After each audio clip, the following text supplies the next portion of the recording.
ദൈവത്തിനാമത്തെ പ്രിയ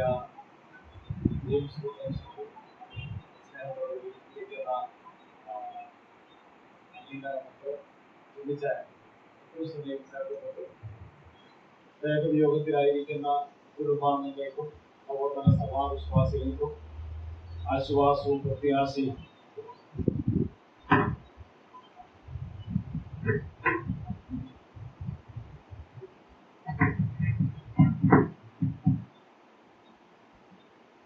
ദൈവജനത്തിന് ആശ്വാസവും പ്രത്യാശയും ഉണ്ടാകുക എന്നുള്ള ഉദ്ദേശത്തോടുകൂടെ ഇന്ന് സായം സന്ധ്യയിൽ ഈ വാത്സല്യ ഭവനത്തിൽ നമ്മൾ കടന്നു വന്ന പ്രത്യാശയുടെ ഗാനങ്ങൾ പാടുവാൻ ദൈവത്തെ മുഖത്തപ്പെടുത്തുവാൻ കർത്താവ് കൃപ നൽകിയല്ലോ.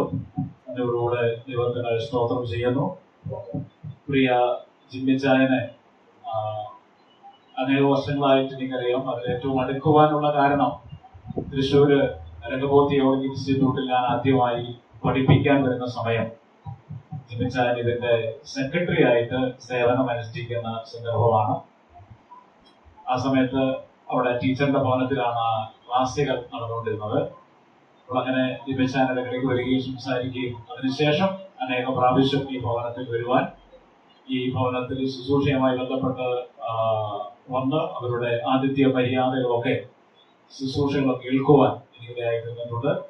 ചില നാളുകൾക്ക് മുമ്പ് ഇവിടെ വന്ന് പ്രിയ അങ്കിളിനെ കണ്ടപ്പോൾ ക്ഷീണിതനായിരുന്നുവെങ്കിലും വളരെ പ്രത്യാശയോടുകൂടെ ചില കാര്യങ്ങൾ പങ്കുവച്ച നിമിഷങ്ങളും ഞാൻ ഓർക്കുന്നു.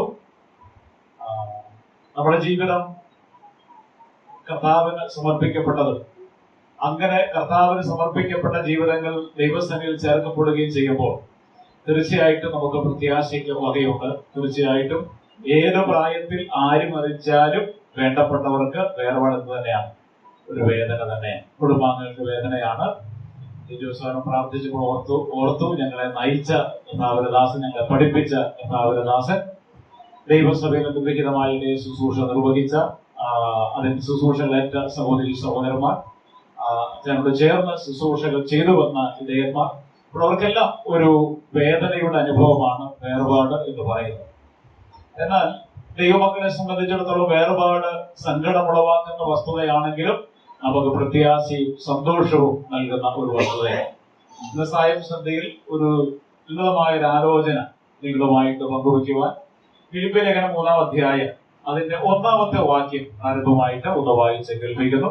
ഫിലിപ്പിയ ലേഖനം 3-ാം അധ്യായം അതിന്റെ 1-ാമത്തെ വാക്യം: ഒടുവിൽ എന്റെ സഹോദരന്മാരെ, കർത്താവിൽ സന്തോഷിപ്പിൻ. അതേ കാര്യം നിങ്ങൾക്ക് പിന്നെയും എഴുതുന്നതിൽ എനിക്ക് മടുപ്പില്ല എന്ന് നമ്മൾ വായിക്കുന്നു. നിങ്ങൾ കർത്താവിൽ സന്തോഷിപ്പിൻ. ഒരു പക്ഷെങ്കിൽ ഒരു മരണ വീട്ടിൽ വന്ന് നിങ്ങൾ സന്തോഷിപ്പിൻ എന്ന് പറയുന്നത് ഉചിതമാണോ എന്നൊരു പക്ഷെ ചിന്തിക്കാനായിട്ട് സാധ്യതയുണ്ട്. തീർച്ചയായിട്ടും ദൈവമക്കളായ നമ്മളെ സംബന്ധിച്ചിടത്തോളം നമുക്ക് സന്തോഷിക്കുവാൻ സാധിക്കും. ഫിലിപ്പിയ ലേഖനം എഴുതിയത് നമുക്കറിയാം. പൗലോസ് കാരാഗ്രഹത്തിൽ കടന്നെഴുതിയ കാരാഗ്രഹ ലേഖനങ്ങളിൽ ഒന്നാണ് ഫിലിപ്പിയ ലേഖനം. ആ കാരാഗ്രഹ ലേഖനത്തിലാണ് പൗലോസ് പറയുന്നത് സന്തോഷിപ്പിൻ. പ്രിയ വില്യംസങ്കിളെ നമ്മൾ ഓർക്കുമ്പോൾ നമുക്ക് ദുഃഖമുണ്ട്, സങ്കടമുണ്ട്, വേർപാടിന്റെ വേദനയുണ്ട്. എങ്കിലും പ്രിയ വില്യംസങ്കിളുടെ ജീവിതത്തെ ഓർക്കുമ്പോൾ നമുക്ക് സന്തോഷിക്കുവാനും സ്തോത്രം ചെയ്യുവാനും നിദാനമായ ചില കാരണങ്ങളുണ്ട്. ഈ ഫിലിപ്പിയ ലേഖനം 3-ാം അധ്യായം നമ്മൾ വായിക്കുമ്പോൾ ഒരു 3-4 കൂട്ടം കാര്യങ്ങൾ പ്രിയ അങ്കിളിനെ നമ്മൾ ഓർക്കുമ്പോൾ സന്തോഷിക്കുവാൻ സാധിക്കുന്നു, സ്തോത്രം ചെയ്യുവാൻ സാധിക്കുന്നതുമായ കാര്യങ്ങളുണ്ട്. അതെന്താണ് എന്ന് വളരെ പെട്ടെന്ന് നമുക്ക് നോക്കിക്കാണാം. ഒന്നാമത്തെ കാര്യം, എന്തുകൊണ്ടാണ് ദൈവമക്കൾക്ക് വില്യംസങ്കിളുടെ ദേഹവിയോഗത്തോടുള്ള ബന്ധത്തിൽ ഇന്ന് സന്ധ്യയിൽ വാത്സല്യ ഭവനത്തിൽ കൂടിയിരിക്കുമ്പോൾ എന്തുകൊണ്ടാണ് നമുക്ക് സന്തോഷിക്കുവാനും ദൈവത്തിന് സ്തോത്രം ചെയ്യുവാനും സാധിക്കുന്നത് എന്ന് ചോദിച്ചാൽ, ഒന്നാമത്തെ കാര്യം അതിന്റെ 9-ാമത്തെ വാക്യത്തിൽ നമ്മളിങ്ങനെ വായിക്കുന്നുണ്ട്. ഫിലിപ്പിയ ലേഖനം 3-ാം അധ്യായം 9-ാമത്തെ വാക്യം: ഞാൻ ക്രിസ്തുവിനെ നേടേണ്ടതിനും ന്യായപ്രമാണത്തിൽ നിന്നുള്ള എന്റെ സ്വന്തം നീതിയല്ല, ക്രിസ്തുയേശുവിലുള്ള വിശ്വാസം മൂലം ദൈവം വിശ്വസിക്കുന്നവർക്ക് നൽകുന്ന നീതി തന്നെ ലഭിച്ചു എന്ന് നമ്മൾ വായിക്കുന്നു. എന്തുകൊണ്ട് നമുക്ക് പ്രിയ വില്യംസങ്കിളിനെ ഓർത്ത് സന്തോഷിക്കുവാൻ സാധിക്കുമെന്ന് ചോദിച്ചാൽ, ഒന്ന്, അദ്ദേഹം ഒരു പുതിയ നീതി പ്രാപിച്ച വ്യക്തിയായ, സ്വന്തം നീതിയല്ല, കർത്താവായ യേശു ക്രിസ്തുവിലുള്ള നീതി തന്നെ പ്രാപിച്ചയാൾ. എന്നാൽ നീതീകരിക്കപ്പെട്ട രക്ഷിക്കപ്പെട്ട ഒരു ദൈവ പൈതലാണ് എന്നുള്ളത് കൊണ്ട് നമുക്ക് സന്തോഷിക്കുവാൻ സാധിക്കും. ഇന്ന് പകൽ മുഴുവൻ ആഴ്ചയിൽ മിഷൻ കോൺഫറൻസ് നടക്കുകയായി. അവിടെ എല്ലാം ആദ്യം തൊട്ട് ഇന്നിപ്പോ 5 മണി വരെ നടന്ന സൂര്യൻ ആവർത്തിച്ചു പറഞ്ഞൊരു കാര്യം, അനേകം ആൾക്കാർ പ്രത്യാശയില്ലാതെ ഓരോ മിനിറ്റുകളും ചെയ്തുകൊണ്ടിരിക്കുകയാണ്, മരിച്ചുകൊണ്ടിരിക്കുക. ആ മരിക്കുന്നവരെല്ലാം പോകുന്നത് നിത്യമായ നരകാഗ്നിയിലേക്കാണ്. എന്നാൽ നമുക്ക് പ്രിയ അങ്കിളിന്റെ വേർപാടിൽ ദുഃഖമുണ്ട് എങ്കിലും നമുക്ക് സന്തോഷിക്കുവാൻ വകയുണ്ട്. ക്രിസ്തുവേശുവിലുള്ള നീതീകരണം പ്രാപിച്ച് വരുവാനുള്ള വലിയ ന്യായവിധിയിൽ നിന്ന് രക്ഷ പ്രാപിച്ച ഒരു ദൈവ പൈതലായിരുന്നു പ്രിയ വില്യംസ് അങ്കിൾ എന്നുള്ളത് കൊണ്ട് നമുക്ക് തീർച്ചയായും ദൈവസ്നേഹം ചെയ്യുവാൻ സാധിക്കും, സന്തോഷിക്കുവാനും സ്തോത്രം ചെയ്യുവാനും സാധിക്കുന്ന ഒരു വസ്തുതയാണ്. നീതീകരണം എന്ന് പറഞ്ഞ് നമുക്കറിയാം, ദൈവം പാപിയായ കുറ്റക്കാരനായ ഒരു മനുഷ്യനെ കുറ്റവിമുക്തനായി പ്രഖ്യാപിക്കുന്ന ദൈവത്തിന്റെ പ്രക്രിയയാണ് നീതീകരണം എന്നുള്ളത് കൊണ്ട് അർത്ഥമാക്കുന്നത്. അതുകൊണ്ടാണ് റോമാലേഖനം 8-ാം അധ്യായം 1-ാമത്തെ വാക്യത്തിൽ വായിക്കുന്നത്, ഇപ്പോൾ ക്രിസ്തുവേശുള്ളവർക്ക് ഒരു ശിക്ഷാവിധിയുമില്ല. പാപികളായ നമ്മുടെ മേൽ വരേണ്ടിയിരുന്ന സകല ശിക്ഷകളും യേശു തമ്പുരാൻ തന്റെ തിരുശരീരത്തിൽ ഏറ്റെടുത്ത് മരിച്ച് അടക്കപ്പെട്ട് ഉയർത്തെഴുന്നേറ്റ് ജീവിക്കുന്നതാകിയാലും പ്രിയ വില്യംസ് അങ്കിൾ ജീവിച്ചിരുന്ന കാലഘട്ടത്തിൽ ഈ നീതീകരണം, വിശ്വാസത്താലുള്ള നീതീകരണം പ്രാപിക്കുവാൻ ഇടയായി തീർന്ന ഒരു ദൈവവൈദ്യരായിരുന്നു. ന്യായവിധി മാറിപ്പോയ ക്രിസ്തുവേശുള്ളവർക്ക് ഒരു ശിക്ഷാവിധിയും ഇല്ല എന്നുള്ള അനുഗ്രഹീതമായ പദവിയിലേക്ക് എത്തിയ ഒരു ദൈവമകനായിരുന്നു എന്നുള്ളത് ഇത് പകരം നമുക്ക് സന്തോഷിക്കുവാൻ പറ്റുന്ന, ദൈവത്തിന് സ്തോത്രം ചെയ്യുവാൻ സാധിക്കുന്ന ഒരു വസ്തു. വേർപാടിന്റെ വേദന ഉണ്ടെങ്കിലും നമുക്ക് ദൈവത്തിന് സ്തോത്രം ചെയ്യാം. ജീവിച്ചിരുന്നപ്പോൾ നല്ല കാലത്തിൽ ഈ നല്ല രക്ഷകനെ കണ്ടെത്തി നീതീകരണം പ്രാപിക്കുവാൻ പ്രിയ അങ്കിളിന് ദൈവം കൃപ കൊടുത്തതിനായി നമുക്ക് നമ്മയോടുകൂടെ സ്തോത്രം ചെയ്യാം. ആ കാര്യത്തിൽ നമുക്ക് സന്തോഷിക്കും. രണ്ടാമത്തെ കാര്യം, അതിന്റെ 14-ാമത്തെ വാക്യത്തിൽ പൗലോസ് പറയുന്ന ഇങ്ങനെയാണ്. ഫിലിപ്പിയ ലേഖനം 3-ാം അധ്യായം 14-ാമത്തെ വാക്യം, ഒന്ന് ഞാൻ ചെയ്യുന്നു, പിമ്പിലുള്ളത് മറന്നു മുമ്പിലുള്ളതിന് ആഞ്ഞും കൊണ്ട് ക്രിസ്തുവേശുവിൽ ദൈവത്തിന്റെ പരമവിളിയുടെ വിരുദിനായി ലാക്കിലേക്ക് ഓടും. രണ്ടാമത്തെ കാര്യം, അദ്ദേഹത്തിന്റെ ജീവിതത്തിൽ ഒരു പുതിയ ലക്ഷ്യമുണ്ടായ ആളാണ്. പൗലോസിന്റെ ജീവിതത്തെ സംബന്ധിച്ചിടത്തോളം പറയാണ്, സന്തോഷിപ്പിൻ, കാരണം ഞാൻ പുതിയ നീതി, ന്യായപ്രമാണത്തിലുള്ള നീതിയല്ല, സ്വന്തം പ്രവൃത്തിയുടെ നീതിയല്ല, യേശുക്രിസ്തുവിന്റെ നീതീകരണം ഞാൻ പ്രാപിച്ചിരിക്കുന്നു. രണ്ടാമത്തെ കാര്യം അദ്ദേഹം പറയുന്നത്, ഞാൻ പരമവിളിയുടെ ലക്ഷ്യത്തിൽ ലാക്കിലേക്ക് ഓടുകയാണ്. നമുക്കറിയാം, പൗലോസ് രക്ഷിക്കപ്പെടുന്നതിന് മുമ്പ് ക്രൈസ്തവ മാർഗത്തെ തച്ചുടയ്ക്കുവാൻ വേണ്ടി ഇറങ്ങിത്തിരിച്ചൊരു വ്യക്തിയായിരുന്നു. എന്നാൽ യേശുക്രിസ്തുവിനെ കണ്ടെത്തിയ മാത്രയിൽ അദ്ദേഹത്തിന്റെ ജീവിത ദർശനം തന്നെ മാറുവാനിടയായിട്ടു. ദേശത്തിന്റെ നെറുകയും കുറുകയും എല്ലാം ഓടി നടന്ന് ഈ സുവിശേഷത്തിന്റെ സാക്ഷ്യം വഹിക്കുവാൻ ദൈവജനത്തെ നയിക്കുന്ന അനുഗ്രഹീതനായ ഒരു ദൈവദാസനായി, ഒരു ഇടയനായി, പ്രഭാഷകനായി, ഉപദേഷ്ടാവായി വിവിധ നിലകളിൽ വിളങ്ങിയ ഒരു ദൈവദാസനായിരുന്നു പൗലോസ് എന്നുള്ളത്. പ്രിയ അങ്കിളിനെ സംബന്ധിച്ചിടത്തോളം അദ്ദേഹമായിരുന്ന വിദേശ രാജ്യത്തായിരുന്നപ്പോൾ മടങ്ങി ഇവിടെ വന്നപ്പോൾ ജീവിതത്തിന്റെ ഓരോ മേഖലകളിലും തന്റെ ഭൗതികമായ ജോലിയോടൊപ്പം തന്നെ കർത്താവിന് വേണ്ടി സമയം കൊടുക്കുകയും ദൈവസഭയെ പരിപാലിക്കുകയും അനുഗ്രഹീതമായ ഒരു ശുശ്രൂഷ നിർവഹിച്ച ആളെന്നുള്ള നിലയിലും ആ പുതിയ ലക്ഷ്യത്തോടുകൂടെ ജീവിച്ച വ്യക്തി എന്നുള്ള നിലയിലും നമുക്ക് ദൈവത്തിന് സ്തോത്രം ചെയ്യുവാൻ സാധിക്കും. അദ്ദേഹത്തിന് ദൈവം കൊടുത്ത അവസരങ്ങളൊക്കെയും ദൈവത്തെ സ്നേഹിക്കുവാൻ, ദൈവത്തിന് ശുശ്രൂഷകൾ ചെയ്യുവാൻ, ദൈവനാമഹത്വത്തിനായി നിലകൊള്ളുവാൻ ഇടയായി തീർന്നു എന്നുള്ളത് നമുക്ക് സ്തോത്രം ചെയ്യുവാൻ സാധിക്കുന്ന ഒരു വസ്തുതയാണ്. പൗലോസ് പറയാൻ സന്തോഷിപ്പിൻ, പിന്നെയും ഞാൻ ഇങ്ങോട്ട് പറയുന്നു സന്തോഷിപ്പിൻ. നമുക്ക് കർത്താവിന്റെ ദാസൻ പോയ നാളുകളിൽ നിർവഹിച്ച ശുശ്രൂഷകൾ നിങ്ങൾക്ക് എനിക്കറിയാം, എന്നെക്കാളും അധികം അദ്ദേഹം ചെയ്ത ശുശ്രൂഷകൾ ഗുണഭോക്താക്കളാണ് ഇവിടെ ഇരിക്കുന്ന ദൈവസഭയിലെ ആൾക്കാരെന്ന് പറയുന്നത്. അദ്ദേഹം വിവിധ സ്ഥലങ്ങളായിരുന്നപ്പോഴൊക്കെയും ആ ശുശ്രൂഷ നിർവഹിക്കുവാൻ അദ്ദേഹത്തിന് ദൈവം കൃപ കൊടുത്തു. നമുക്ക് ഒരു മാതൃകയായിരിക്കുകയാണ്, നമുക്കൊരു വെല്ലുവിളിയായിരിക്കുകയാണ്. നമ്മളായിരിക്കുന്ന സ്ഥലങ്ങളിൽ നമ്മൾ ജീവിക്കുന്നതിനും മരിക്കുന്നതിനും ഇടയ്ക്കുള്ള കാലഘട്ടം കർത്താവിനെ സ്നേഹിക്കുവാൻ, ദൈവജനത്തെ സേവിക്കുവാൻ, ദൈവനാമഹത്വത്തിനെ നിലകൊള്ളുവാൻ, ആത്മാക്കളെ കർത്താവിലേക്ക് നയിക്കുവാൻ ഒക്കെയുള്ള സന്ദർഭങ്ങളാണ്. വില്യംസങ്ങളോട് പറയുന്നത്, അദ്ദേഹത്തിന് ആയ കാലത്തിൽ തനിക്ക് ലഭിച്ച കൃപയ്ക്കൊത്തവണ്ണം ശുശ്രൂഷകൾ നിർവഹിച്ച് ദൈവസന്നിധിയിലേക്ക് അദ്ദേഹം ചേർക്കപ്പെട്ടിരിക്കുന്നു എന്നുള്ളത് നമുക്ക് സ്തോത്രം ചെയ്യുവാൻ സാധിക്കുന്നതും ദൈവസന്നിധി സന്തോഷിക്കുവാൻ സാധിക്കുന്നതുമായ രണ്ടാമത്തെ കാര്യമാണ്. മൂന്നാമത്തെ ഒരു കാര്യം, നമ്മൾ 3-ാം അധ്യായത്തിന്റെ 20-ാമത്തെ വാക്യത്തിൽ നമ്മൾ ഇങ്ങനെയാണ് വായിക്കുന്നത്. ഫിലിപ്പിയ ലേഖനം 3-ാം അധ്യായം 20-ാമത്തെ വാക്യം, നമ്മുടെ പൗരത്വമോ സ്വർഗത്തിലാകുന്നു, അവിടെ നിന്ന് നമ്മുടെ കർത്താവായ യേശുക്രിസ്തു രക്ഷിതാവായി വരുമെന്ന് നാം കാത്തിരിക്കുന്നു. മൂന്നാമതായി അദ്ദേഹം ഒരു പുതിയ പൗരത്വം പ്രാപിച്ച വ്യക്തിയായി. നമ്മുടെ പൗരത്വമോ സ്വർഗത്തിലാണ്. ദൈവമക്കളെ സംബന്ധിച്ചിടത്തോളം അവർ ഇരട്ട പൗരത്വമുള്ളവരാണ്.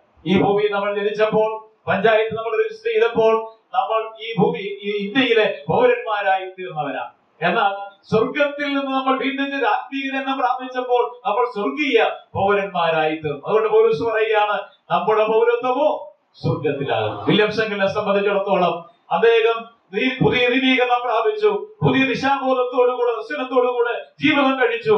എന്നിട്ട് അദ്ദേഹം പ്രിയം വെച്ചിരുന്ന ആ പുതിയ നാട്ടിലേക്ക്, സ്വർഗത്തിലേക്ക് നീ മാറ്റപ്പെട്ടിരിക്കുന്നു എന്നുള്ളത് എത്രയോ സന്തോഷകരമായ കാര്യമാണ്. നമ്മുടെ പൗരത്വമോ സ്വർഗത്തിലാണ്. അവിടെ നമ്മുടെ രക്ഷിതാവായ യേശുക്രിസ്തു വരുവാൻ അടുത്തിരിക്കുന്ന കാലഘട്ടമാണ്.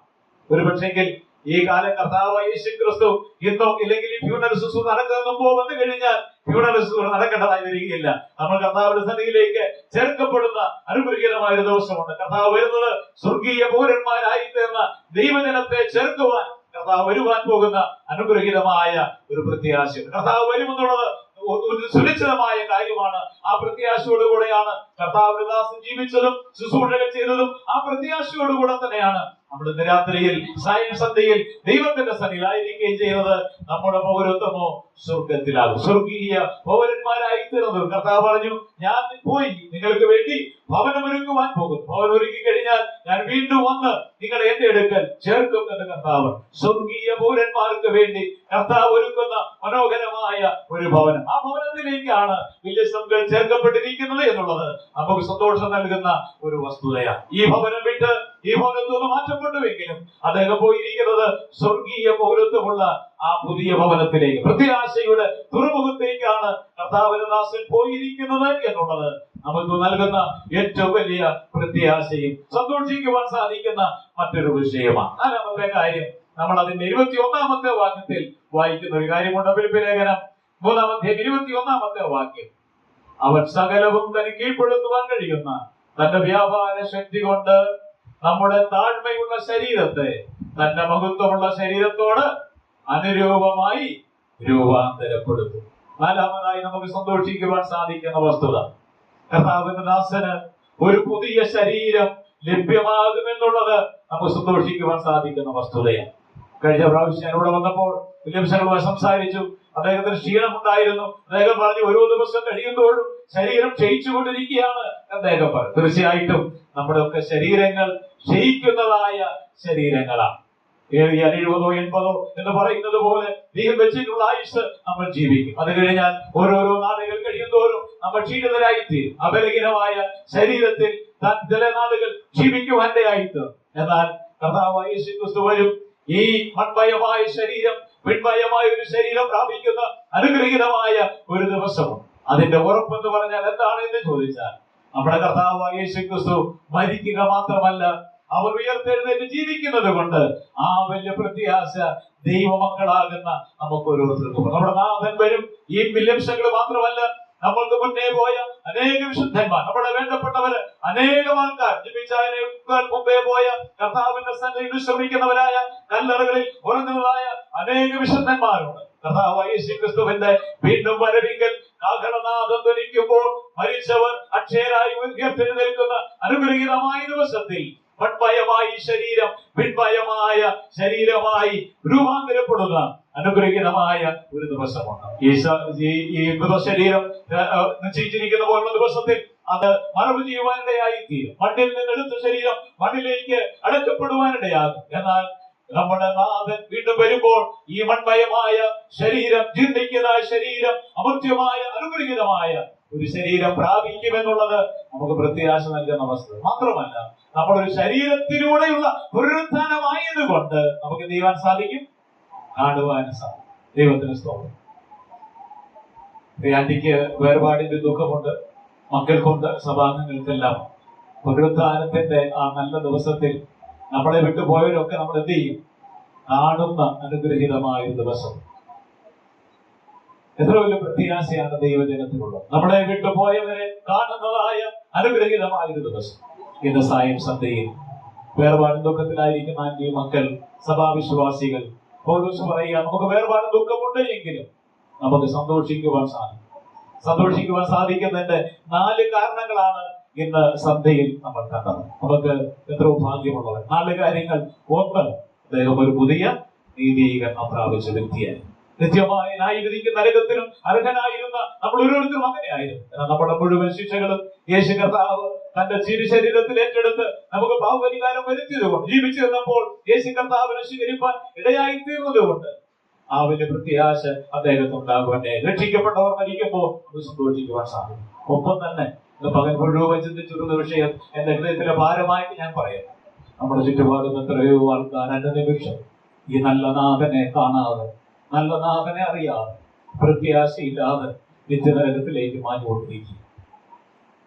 നമ്മൾ അലാവതെങ്കിലും ഒരാളോടെങ്കിലും അവരെ നരകത്തിലേക്ക് വീണ്ടെടുക്കുന്ന ലക്ഷ്യത്തോടുകൂടെ നമുക്ക് ആ സുവിശേഷ പോഷണത്തിൽ പങ്കാളികളായി തീരുവാൻ കർത്താവിടെയാകട്ടെ. അതിനുവേണ്ടി പ്രാർത്ഥിക്കുവാനെങ്കിലും കുറഞ്ഞത് കർത്താവിടെയാകട്ടെ. രണ്ടാമത്തെ കാര്യം നമ്മൾ കണ്ടത്, പുതിയ നീതീകരണം മാത്രമല്ല, പുതിയ ലക്ഷ്യം അദ്ദേഹത്തിനുണ്ടായി. കർത്താവിന്റെ കൊടുത്ത സമയവും നേരവും ഒക്കെയും ദൈവത്തെ സ്നേഹിക്കുവാൻ, ദൈവസഭയ്ക്ക് ശുശ്രൂഷകൾ ചെയ്യുവാൻ അദ്ദേഹം ഉപയോഗിച്ചു. അതുകൊണ്ട് നമുക്ക് സ്തോത്രം ചെയ്യാം. കർത്താവെ, ദാസന് കൊടുത്ത നാളുകളെ സ്നേഹിക്കുവാനും സേവിക്കുവാനും ദൈവസഭയ്ക്ക് അനുഗ്രഹീതമായ ശുശ്രൂഷകൾ ചെയ്യുവാനും ഒക്കെ ഇടയായിരുന്നു. പ്രായോഗികമായി നമ്മുടെ ജീവിതം കൊണ്ട് നമ്മൾ എന്താണ് കർത്താവിന് വേണ്ടി ചെയ്യുന്നത്? വീണ്ടും ജന്മത്തിനും മരണത്തിനും ഇടയ്ക്കുള്ള കാലഘട്ടത്തിൽ കർത്താവിന് വേണ്ടി ചിലതെങ്കിലും ഒക്കെ ചെയ്യുവാൻ കർത്താവ് നമ്മളെ സഹായിക്കുക. മൂന്നാമതായിട്ട് അദ്ദേഹത്തിന് ഒരു പുതിയ പൗരത്വം, സ്വർഗീയ പൗരത്വം പ്രാപിച്ച വ്യക്തിയായിരുന്നു എന്നുള്ളത് കൊണ്ട് സ്വർഗത്തിന്റെ പൗരനായി തീർന്നു അങ്ങോട്ട് പോയി എന്നുള്ളത് പ്രത്യാശ നൽകുന്ന വസ്തുതയാണ്. നാലാമതായി അവസാനമായി നമ്മൾ കണ്ടത്, അദ്ദേഹം ഒരു പുതിയ ശരീരം പ്രാപിക്കുവാൻ പോവുകയാണ്. ബലഹീനമായ ശരീരം, ബലഹീനമായ ശരീരം, മൺമയമായ ശരീരം പിൺമയമായി പ്രാപിക്കുന്ന അനുഗ്രഹീതമായ ഒരു ദിവസമുണ്ട്. ശരീരത്തിന്റെ പുനരുത്ഥാനം വിശ്വസിക്കുന്നതുകൊണ്ട് പ്രിയങ്കളിലെ നമുക്ക് പ്രത്യാശയുടെ പൊൻപുലരിയിൽ കാണാമെന്നുള്ള പ്രത്യാശയോടുകൂടെ നമുക്ക് ദൈവസ്ഥനെ സന്തോഷിക്കുകയും സ്തോത്രം ചെയ്യുകയും ചെയ്യും. ഈ സമയത്ത് വാത്സല്യ കുടുംബത്തിലുള്ള അവരുടെയും സഭാംഗങ്ങളുടെ ദുഃഖത്തിലും അതുപോലെ തന്നെ നമ്മൾ കർത്താവിലുള്ള പ്രത്യാശയിലും ഞാൻ പങ്കുചേർന്നുകൊണ്ട് നിരവസരം നൽകിയ സഭയോട് നന്ദി അറിയിച്ചുകൊണ്ടും എന്റെ വാക്കുകൾക്ക് വിരാമം കുറിക്കുന്നു. ഈ വചനങ്ങളാൽ ദൈവം നമ്മളെ ആശ്വസിപ്പിക്കും.